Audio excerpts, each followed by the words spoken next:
All right, so you guys know what time it is. A new drone means another ActiveTrack test flight video today with the Air 3S. So this is going to be our first flight using ActiveTrack 360 with this drone. Now, you might be wondering why I'm going to be doing a full ActiveTrack flight if I've already done one with the Air 3 and this is just a mid-cycle refresh, but we've actually got a good amount of differences with this drone as it pertains to autonomy, ActiveTrack, and all of the other automated modes that come within the DJI Air 3 series. For one, we've got the brand new sensors, we've also got new software, and we also are reviewing this and kind of testing it out in a post-Neo era where DJI has developed a drone that is entirely designed around tracking. So there's a good amount to discuss here. So the first thing I do want to point out is that things are a little bit different when we want to start tracking. On the left side, we now have a different emblem. It's the middle emblem there that kind of has like the two lines and the circle in the middle. You'll tap on that, and from here, it automatically analyzes me as a subject. Now, if I had a car or another person next to me, I could just simply tap on the person I want to follow,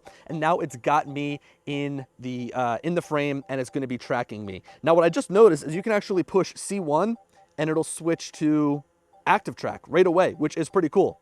Now, right now, it looks like we are in auto, maybe. Okay, now auto is on. We want to turn auto off. I haven't had the best luck with auto tracking. Okay, so as I mentioned, there's a good amount to talk about here in regards to, so I've got it in the forward tracking mode right now, so it's going to be in front of me.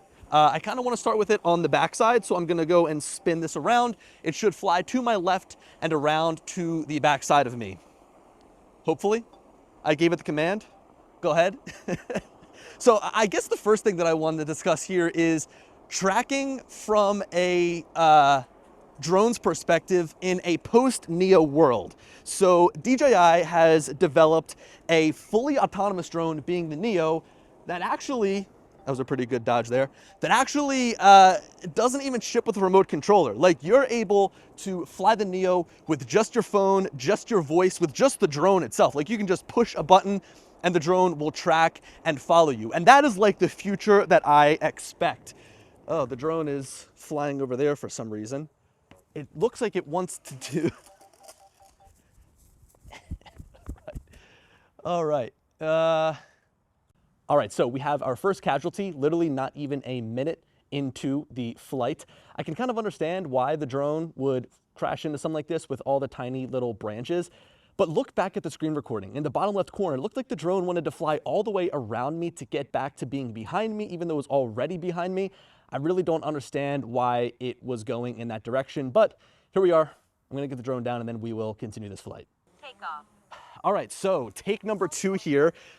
Should probably get the drone a little bit away from this tree that it crashed into.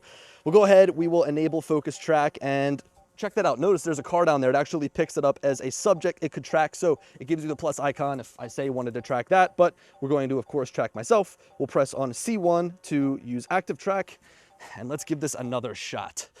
Now, I kind of forget where we were. I think we were talking about the Neo. I do briefly just want to mention that the time that we are flying this is a little bit later in the day where we have these longer shadows. And I was going to say that I'm very interested to see how the drone performs, like say flying directly into the sun. So right now you'll notice by the camera that the drone is looking basically at the shadow side of the trees. So it's going to give it a little bit more of a tough time to try and find those tree branches. And here during the fall, we of course have trees that don't have many leaves on them. So the tree branches are going to be potentially bad news for the Air 3S. And what's funny is I think with the Air 3, we had an early crash as well. I'll tell you right now, it's probably gonna have a really difficult time with these trees above me here. So hopefully the drone sees them and lowers its altitude. I don't understand why the drone is flying so high. Yeah, that was good, okay. That's doing what I would expect it to do. So I was talking about the Neo flying using an ActiveTrack drone in like the post-Neo world where we had a drone that was like, you know, built for autonomy and built for tracking. I'm sorry, I'm kind of enveloped in like how the drone is going to do in this scenario where there are so many trees. All right, it's going down and underneath as it should. Nice, I think it's going to have a really tough time right now.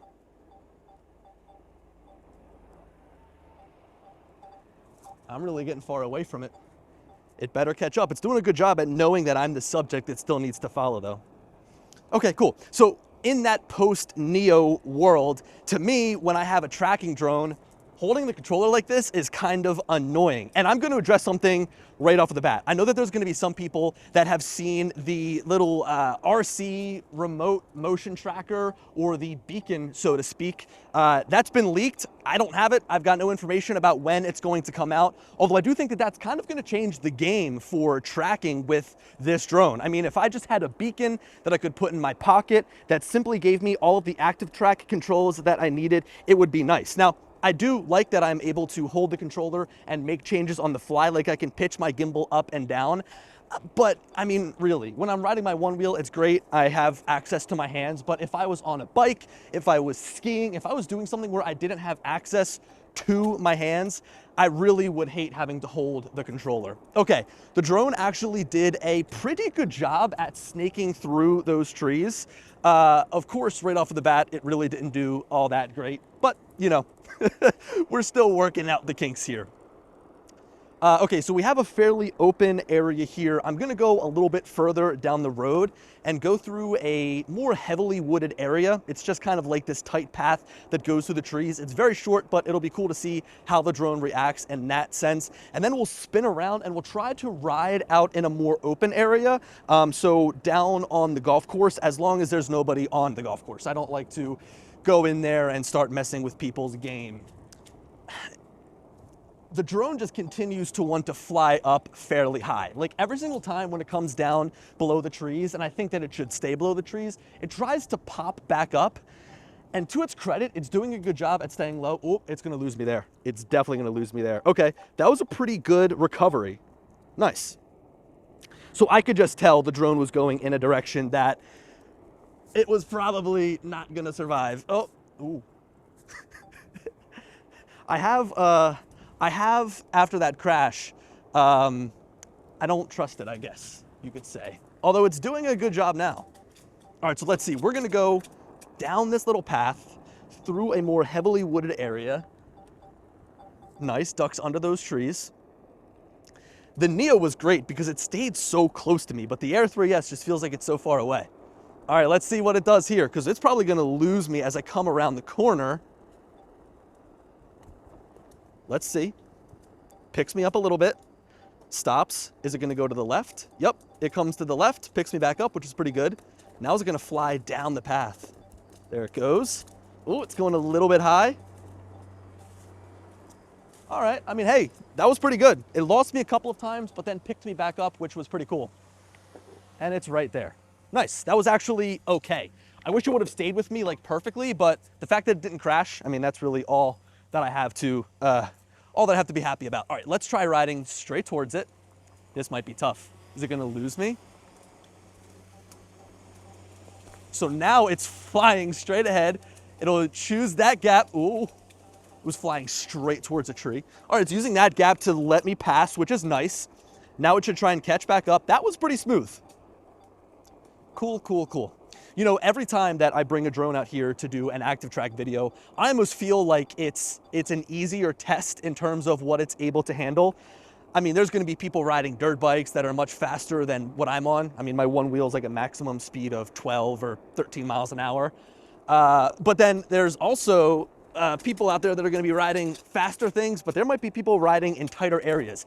I feel like this is like the perfect mixture of like obstacles it needs to dodge and move around. And I also think that it's a good mixture of speed. I mean, you know, some people will use this on their bike, some people will use it to track their car, some people will use it in a tight forest, other people are gonna use it out in the open. And so far it's done a pretty good job. Now, look at the wheel in the bottom left corner. This is how we can give the drone commands as to where we want it to fly. So in the case of when we started, it seemed like the drone was tracking from the front. I moved it to behind, and then we all know how that went and ended up crashing. But now when we get out into the open, I'm gonna experiment with that a little bit more and move the drone around to the left, to the right, hoping that we can get onto the golf course and we're not gonna get in anybody's way. So this whole time we talked about Neo, we talked about the crash, of course, we talked about the beacon potentially, right? I mean, that's kind of been out in the leaks. But let's talk about these new sensors. So this has a similar set of obstacle avoidance sensors as the Air 3, as the Mavic 3 Pro, as the Mini 4 Pro. But these sensors can actually see in low light better. So the older sensors were rated for 15 lux of viewing distance at nighttime. That's the old sensors on Mavic 3 Pro, Air 3. And now with this, we have 1 lux of viewing. So in my mind, with the sensor's ability to see better at nighttime, it should do much better at detecting the shadowy areas, just giving it better dynamic range to really make decisions on its own. Now we also have the front-facing LiDAR sensor, which by the way, it doesn't seem like there's anybody on the golf course, so we're gonna go for it. Let me go and push it out to the left, a little bit further away. So now the drone is gonna fly out to my left side, which is good. That actually made a nice solid move right away. When we were going from front to back, it took a little bit, it lagged a little bit, but this is pretty good. Now coming up here, I'm going to have the drone track me from the right side because we're gonna be riding along the tree line. So I'm gonna go ahead and I'm going to push it around to the right side and I want it to follow me from behind. So now the drone is gonna go, should start to fly to behind me. Come on, there we are. Nice. Starting to make its move. Hopefully it makes its move quicker as we go around the corner. Yep, there we are. It's pretty good at understanding what it needs to do in terms of where it needs to fly. Like, it has a good understanding of my positioning. Now, I have it at the furthest following distance away right now. Let's go and bring it closer so we can just go and inch it on the inner ring. And the drone does a pretty good job at coming down, which is cool. Now, this is always a testy area for the drone because there's 2 trees up here on the right side, or yeah, onto the right side of the drone. So we'll see what it does.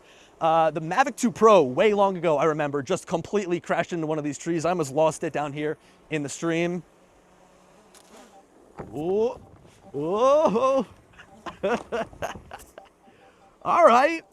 Okay, I was too busy not crashing my one wheel to hear or see what happened with the drone. Wow, I am way overexposed in the video. I don't know what happened with the drone. I wasn't looking. I'm gonna have to go back and look, but the drone recovered. I heard it hit a branch and then I saw it go behind the tree. So it made this move to go behind the tree, but it continued to keep up with me even though it kind of lost me in frame. Now we've got another tree on the right side of the drone here. Let's see what it does. All right, flies right underneath of it, which is pretty nice, pretty easy. Now let's go ahead. There are some golfers up there. We'll just cruise right by them. No worries. We'll go ahead and we'll put it to our back right, I'm sorry. Keep it a little bit further away from us. I mentioned this in all of my ActiveTrack and automated flight feature videos, that you've got to put the drone in an area where you know it's going to succeed. Like, in a sense of, you know, coming up here, it's nice and open. I know that there's more obstacles on the left side, so I'm gonna put the drone to the back right of me so that I get the best possible use out of this drone. I don't want to put in an area where I know it's gonna crash or I know it's gonna have a hard time to keep up with me. I will say the one thing about the Neo, and it's kind of hard to give up with the controller, is being able to get that tactile control. So I'm gonna put it behind me because we've got some obstacles coming up here. So like, I love the fact that I can see exactly what the drone is doing, but with the Neo, when I have it tracking me and I'm using my phone, or let's say I'm not using anything, I just use the button to follow me, I don't really know what's going on. Okay, it went behind the trees. Oh, I think it's gonna lose me here. I think it's gonna completely lose me here. Yeah, it got stuck. All right. Yep, it basically just totally gave up and stopped trying. Let's go ahead, pop up. We'll go up a little bit higher. I am gonna jump back on my one wheel here and try to inch up this hill.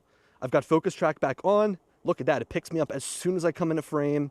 Press on it, C1, boom, we're going and we're moving, we're in business. Now check this out, I've got the drone way high above me, and why don't we give this a try? Why don't we keep the drone flying up above us, up above the trees? I'll tell you what, I think that every single time that I do one of these videos tracking me on my one wheel just consistently gets worse and worse and worse. I do have a low battery on this thing, actually. It is giving me the yellow light here. So, I mean, we've been tracking for a pretty good amount of time, but we'll go until this thing dies and tells me that I cannot ride anymore.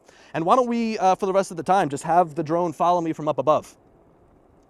So now the drone is pretty far away from any obstacles, but it's gonna have a hard time keeping track of me. Like here, I'm gonna go underneath of this branch. It's gonna lose me. Here, ready? I'm gonna pop out from the left side here in the far section of the frame. Let's see if it picks, nope. All right, it's just gonna completely stop. All right, let's fly back over. Check that out. Even from all the way up here, it can pick me up. All right, boom. C1. Oh, it lost me. It lost me just as I was trying. All right, so I'm manually flying the drone over now.